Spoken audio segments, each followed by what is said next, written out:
بسم اللہ الرحمن الرحیم ومن یتق اللہ یجعل لہ مخرجا ویرزقہ من حیث لا یحتسب ومن یتوکل علی اللہ فہو حسبہ ان اللہ بالغ امرہ قد جعل اللہ لکل شیء قدرہ لی خمسۃ اطفی بہا حر الوباء الحاتمہ المصطفیٰ والمرتضیٰ وابناہما والفاطمہ انی ما خلقت سماء مبنیۃ ولا ارضا مدحیۃ ولا قمرا منیرا ولا شمسا مضیۃ ولا فلکا یدور ولا بحرا یجری ولا فلکا یسری الا فی محبت ہؤلاء الخمسۃ الذین ہم تحت الکساء صلوات پڑھیں سارے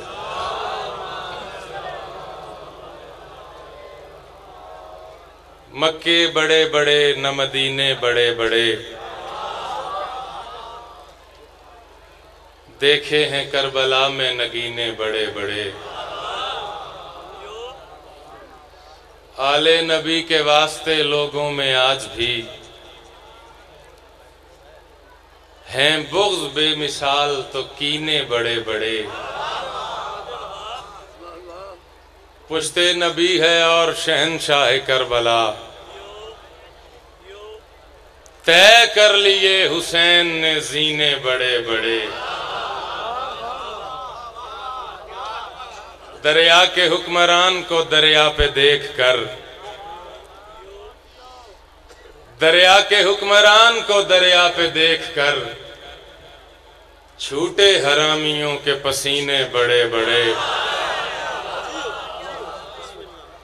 اس آخری شعر پہ میں بھوانا کی خصوصی توجہ چاہوں گا چھوٹے حرامیوں کے پسینے چھوٹے حرامیوں کے پسینے بڑے بڑے اور تم سے نہ مٹ سکے گا یہ ماتم حسین کا ہر دور میں ملے ہیں کمینے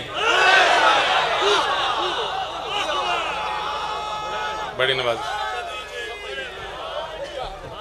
عزیزان من اس سے قبل کہ میں کوئی بھی بات کروں یا کوئی بھی مصرع مزید پڑھوں ایک بات عرض کرنا چاہتا ہوں یہ بارگاہ امام ہے یہاں دو ہی قسم کے لوگ آتے ہیں پہلے تو وہ ہیں جو آ کے یہ دیکھتے ہیں یہاں ہوتا کیا ہے یہ کرتے کیا ہے بانی کون تھا مجمع کتنا تھا لنگر کیسا تھا ذاکر کی پڑھائی میں خامیاں کون کون سی تھیں دوسرے وہ ہیں جو صرف اور صرف سلطان کربلا کی رضا حاصل کرنے آتے ہیں میں پڑھا لکھا مجمع ہے بھوانا کا مجمع ہے تکلف کا جملہ کوئی نہیں بولنا اسی جملے کا زاویہ بدل کے بات آپ تک پہنچاتا ہوں ایک تو وہ ہیں جو ذکر مظلوم کو تنقید کا نشانہ بنانے آتے ہیں دوسرے وہ ہیں جو بارگاہ امام کو اپنی بخشش کا بہانہ بنانے آتے ہیں جو عزادار بخشش کا بہانہ بنانے کی نیت سے آیا ہے دامن وقت میں گنجائش بالکل کوئی نہیں ہے میں ڈائریکٹ 4 مصرے ہدیہ کرنے لگا ہوں کہ حسین درد کی دولت کو عام کرتا ہے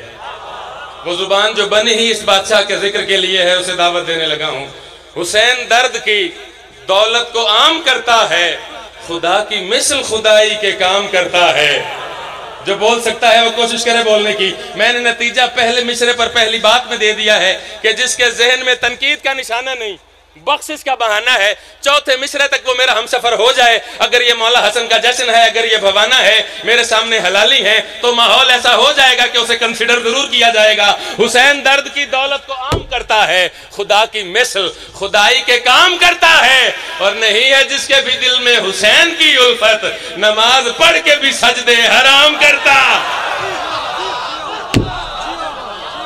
جو عقیدے والے ہو جو حسین کو نماز سمجھتا ہے وہ بندہ بولے ہاتھ اٹھا کے بولو حیدری کیا کہیں میں دوبارہ پڑھ دیتا ہوں نہیں ہے جس کے بھی دل میں حسین کی الفت بھائی فیاض مولا آپ کی محنت قبول فرمائے قاضی صاحب تشریف فرما ہے اور میرے لیے بہت بڑے اعزاز کی بات ہے میرے استاد محترم تشریف فرما ہے ان سے دعا لینے کے لیے میں مزید 4 مصرے جو اس سے پہلے آپ نے بھی نہیں سنے استاد محترم نے بھی نہیں سنے میرے سامنے جتنے علی والے ہو میں بہت بڑی بات کرنے لگا ہوں بھوانا کے مقام پر ایک عالمگیر مکتب ہے جس کا نام مجلس حسین ہے.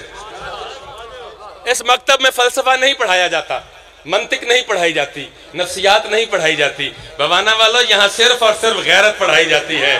یہاں آنے والا غیرت مند ہے، یہاں بیٹھنے والا غیرت مند ہے، یہاں پڑھنے والا غیرت مند ہے، یہاں سننے والا غیرت مند ہے. اتنے غیرت مند ماحول میں جشن کے 4 مصرے پڑھنے لگا ہوں. جس کے دل میں حسن کی جتنی خوشی ہے اس نے کم از کم اتنا ضرور بولنا ہے کہ آثار بن گئے ہیں حلالی کی عید کے، جائیں گے سارے بزم سے جنت خرید کے.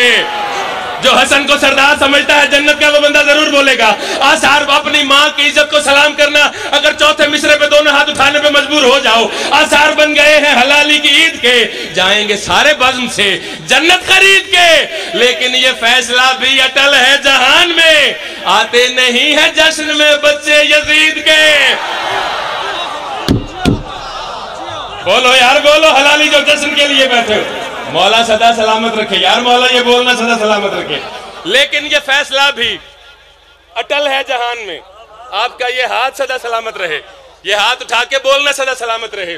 یہ بڑی شہرہ افاق بات ہے، اور میں ہر ممبر سے یہ بات بتایا کرتا ہوں. سہیب بھائی توجہ چاہوں گا کہ شیعوں کا ہاتھ اٹھا کے بولنا اب ہمارے سنی بھائی بھی سمجھتے ہیں. یہ سوال ہوا تھا ڈاکٹر طاہر القادری سے. میں نے جہاں جہاں مجلس پڑھی یہ میسج میں نے ضرور بائی فیاض کنوے کیا ہے. ڈاکٹر طاہر القادری سے کسی نے پوچھا تھا کہ سرکار وجہ کیا ہے ہم شیعوں کی مجالس میں چلے جائیں، شیعوں کی محافل میں چلے جائیں، ان کے جشن میں چلے جائیں، جہاں 8-10 بندے شیعہ جمع ہو جائیں، ان کا ذاکر مجلس پڑھنے والا ہو یا جشن پڑھنے والا ہو، وہ بڑا زور لگاتا ہے ہاتھ اٹھا کے بولو، ہاتھ اٹھا کے بولو، ہاتھ اٹھا کے بولو. اگر بھوانا والے نفاست پہ نہ بولے تو کون بولے گا؟ اس نے کہا کوئی ان کے مجمع بھی عجیب ہیں، ذاکر اتنا زور بھی نہیں لگاتا. جوانیاں سلامت رہیں. یہاں غدیر کا ماحول بنے گا جو خیرات آپ کو ملے گی. وجہ کیا ہے؟ ہر محفل میں ہاتھ اٹھا کے بولتے ہیں، ہر مجلس میں ہاتھ اٹھا کے بولتے ہیں، ہر جشن میں ہاتھ اٹھا کے بولتے ہیں. اگر میرے بس میں ہوتا میں ڈاکٹر طاہر القادری کا یہ جملہ تاریخ کے ماتھے کا جھومر بنا دیتا. بات اتنی کمال کہی ہے. اس نے کہا شیعوں کا ہاتھ اٹھا کے بولنا بنتا ہے، اس کی وجہ ہے ہمارے پیر ایسے خلیفہ بنے تھے، ان کا پیر ایسے خلیفہ. اور جس کا میدان کا پیر ہے ہاتھ اٹھا کے بولے علی حق علی حق علی حق. کیا کہیں؟ مولا آپ کا بولنا سدا سلامت رکھے. مولا آپ کا بولنا سدا سلامت رکھے. میں نے یہاں بیٹھ کے ڈھیر سارے ذاکرین کے قصائد سنے ہیں، اور شام کی ملکہ کی یہ خیرات ہے، ان میں 6-7 قصیدے میرے اپنے لکھے ہوئے تھے. اور جب میں یہ خیرات دیکھتا ہوں، استاد محترم دعا چاہوں گا اس نظم کے لیے، میں جب آل محمد کی یہ خیرات دیکھتا ہوں پھر کہنا پڑتا ہے کہ لفظوں کا یہ ہجوم عطائے حسین ہے. بولو بولو بولو، جس کا ہاتھ علی سے خیرات لے رہا ہے. لفظوں کا یہ ہجوم. آپ اتنا اچھا بولے ہیں، میں تھوڑی اور کمٹمنٹ کا مظاہرہ کرتا ہوں. بھائی جان، جب سے دنیا بنی ہے تب سے اب تک نہ جانے کتنی کتابیں لکھی جا چکی ہیں. جب تک دنیا رہے گی جانے کتنی کتابیں لکھی جاتی رہیں گی.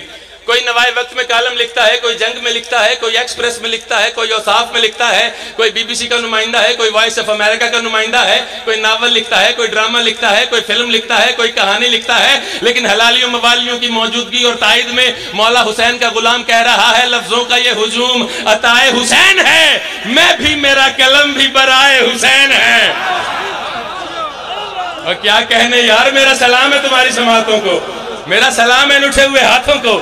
مولا آپ کو سدا سلامت رکھے، مولا آپ کو سدا سلامت رکھے. بھائی جان، اگلا شعر آپ کے ذوق سماعت کی نظر کرنے لگا ہوں. میں بھی، میرا قلم بھی. رات کے اس پہر میں 6-7 گھنٹے کے جشن کے بعد سائل رضا کے ساتھ آپ کا اتنا بولنا ممبر کی عزت کی قسم ہے، میرے لیے کافی ہے. اگلا شعر اتنا خوبصورت ہے، پورے ملک سے ڈھیر ساری دعائیں بھی لے چکا ہوں، ڈھیر ساری داد بھی. کوئی تمہید نہیں، کوئی نثر نہیں، کوئی وضاحت نہیں. آپ آئے ہی علی علی کرنے کے لیے ہیں. لفظوں کا یہ ہجوم عطائے حسین ہے. میں بھی، میرا قلم بھی برائے حسین ہے. اور بیعت کا لفظ مٹ گیا ایوان ظلم سے، یہ واقعہ نہیں ہے سزائے حسین ہے. ہائے ہائے ہائے ہائے ہائے. جوانی سلامت رہیں. سارے علی والے شامل ہو جاؤ یار. بیعت کا لفظ، مولا آپ کو سلامت رکھے. بیعت کا لفظ مٹ گیا ایوان ظلم سے، یہ واقعہ نہیں ہے سزائے حسین ہے. اب اگلا شعر پڑھنے سے پہلے ایک نظر تاریخ پہ ڈالتے ہیں. حضرت موسیٰ کا ایک عصا تھا، پانی پہ مارتے پانی رستے دیتا، زمین پہ مارتے چشمے پھوٹ پڑتے، پھینک دیتے اژدہا بن جاتا، سانپوں کو نگل جاتا۔ حضرت موسیٰ کا عصا حضرت موسیٰ کے کہاں کہاں کیسے کیسے کیا کیا کام نہیں آیا، یہ موسیٰ کا عصا تھا، یہ موسیٰ کا سہارا تھا۔ میں حسین کے عصا کی بات کرنے لگا ہوں، میں حسین کے سہارے کی بات کرنے لگا ہوں۔ بھوانا والوں، کائنات آج بھی جس کے ہاتھ پہ کھڑی ہے، لفظوں کا یہ ہجوم عطائے حسین ہے، میں بھی میرا قلم بھی برائے حسین ہے، اور بیعت کا لفظ مٹ گیا ایوان ظلم سے، یہ واقعہ نہیں ہے، سزائے حسین ہے۔ اور مولا کا احساس ذہن میں رکھنا، اگر اس کے آسرے کی ضرورت ہے پھر یہاں بھی بولو گے، قبر میں بھی بولو گے، لفظوں کا یہ ہجوم عطائے حسین ہے، میں بھی میرا قلم بھی برائے حسین ہے، اور مولا کو اعتماد ہے غازی کے ہاتھ پر، بازو یہ با وفا کا عصائے حسین۔ بولو یار، بولو بولو، جس کا عقیدہ کوئی نہیں تھک گیا، بدن تھک بھی جائے تو عقیدہ کبھی نہیں تھکا کرتا۔ مولا صلی سلامت رکھے۔ بازو یہ با وفا کا عصائے حسین ہے، باوضو کھڑا ہوں، قرآن میرے سامنے ہے، مالک کا منبر ہے، یہی سب سے بڑی قسم ہے۔ میں نے اب جو شعر پڑھنا ہے، میں نے بھائی غلام عباس رتن سے جب میں نے انہیں یہ نظم سنائی، مولا گواہ ہے، ایک بہت بڑا انعام لیا ہے، یہاں بتانا ضروری نہیں سمجھتا، شعر بڑا نفیس ہے، شعر بڑا خوبصورت ہے۔ لفظوں کا یہ ہجوم عطائے حسین ہے، میں بھی میرا قلم بھی برائے حسین ہے، جو مولا کی جنت میں بیٹھا ہے کہ کرب و بلا سے ٹھیک نہیں ہے مثال خلد، جنت سے بھی حسین فضائے حسین ہے۔ کیا بات ہے یار، میرا دل کرتا ہے میں آپ کو دعائیں دوں، میرا دل کرتا ہے میں آپ کو دعائیں دوں۔ اور بھائی فیاض، یہ آپ کی محنت کی قبولیت ہے جو یہ روحانیت ہے۔ اگلا شعر اس سلسلے کی آخری کڑی ہے، اس کے بعد 2 قطعات، ممبر کی ڈیوٹی تمام۔ یہ صرف شعر نہیں سمجھتا، اس شعر کو اپنی بخشش کا بہانہ سمجھتا ہوں۔ آج تک جتنا کلام کہہ چکا ہوں سارا ایک طرف ہے، یہ شعر ایک طرف ہے۔ کربلا کی تاریخ سے کون واقف نہیں ہے؟ انہوں نے داڑیاں بھی رکھی تھیں، وہ نماز بھی پڑھتے تھے، وہ روزہ بھی رکھتے تھے، وہ حج بھی کرتے تھے، وہ زکوٰۃ بھی دیتے تھے، وہ قربانیاں بھی دیتے تھے، ہر شے مانتے تھے، نہیں مانتے تھے تو صرف حسین کو نہیں مانتے تھے۔ اور کائنات شاہد ہے، جس نے حسین کو نہیں مانا اس نے کلمہ نہیں مانا، اس نے نماز نہیں مانی، اس نے قرآن نہیں مانا، اس نے حج نہیں مانا، اس نے زکوٰۃ نہیں مانی، اس نے سلام نہیں مانا، اس نے اسلام نہیں مانا۔ ان کے خیال میں حسین کا تعلق نماز سے نہیں تھا، روزے سے نہیں تھا، نانا سے نہیں تھا۔ میں پوری کائنات کو بتا دینا چاہتا ہوں کہ نماز کیا ہے، حج کیا ہے، زکوٰۃ کیا ہے، دین کیا ہے، درود کیا ہے، درود کا وجود کیا ہے۔ لفظوں کا یہ ہجوم عطائے حسین ہے، میں بھی میرا قلم بھی برائے حسین ہے۔ بیعت کا لفظ مٹ گیا ایوان ظلم سے، یہ واقعہ نہیں ہے، سزائے حسین ہے۔ اور کوئی لاکھ فتوے لگاتا ہے لگاتا رہے، میں یہ کہہ کے جاؤں گا کہ ملا یہ بات سن لے میری کان کھول کے، وہ دین ہی نہیں جو سوائے حسین۔ کیا کہنے، مولا صلی اللہ سلامت رکھے یار، ہاتھ اٹھا کے بولو حیدری، مولا آپ کو سلامت رکھے۔ ملا یہ بات سن لے میری کان کھول کے، وہ دین ہی نہیں جو سوائے حسین ہے۔ بہت بڑی داد آ گئی، بہت بڑی دعا آ گئی، جس کے لیے حاضر ہوا تھا وہ خیرات مجھے مل گئی ہے۔ اب اگر میرے ساتھ مل کے میرے ہم سفر بنو تو میں آپ کو اپنے ساتھ لے کے سیون کی سیر نہ کر لوں؟ یہ علم یہ عرفان تونگر نے دیا ہے، نہ چوتھا مصرع سن کے اگر ماں کی شرافت اور باپ کا کردار مجبور کر دے، ایک ہاتھ نہیں اٹھانا، دونوں ہاتھ اٹھا کے بولنا ہے، پھر ایسے بولنا پتہ چلے مولا کا جشن ہے۔ یہ علم یہ عرفان تونگر نے دیا ہے، یہ علم یہ عرفان تونگر نے دیا ہے، جو آپ سمندر ہے، سمندر نے دیا ہے۔ اور جتنے بھی حلالی ہو سبھی مل کے لگاؤ وہ حیدری نعرہ جو کلندر نے دیا۔ بولو بولو بولو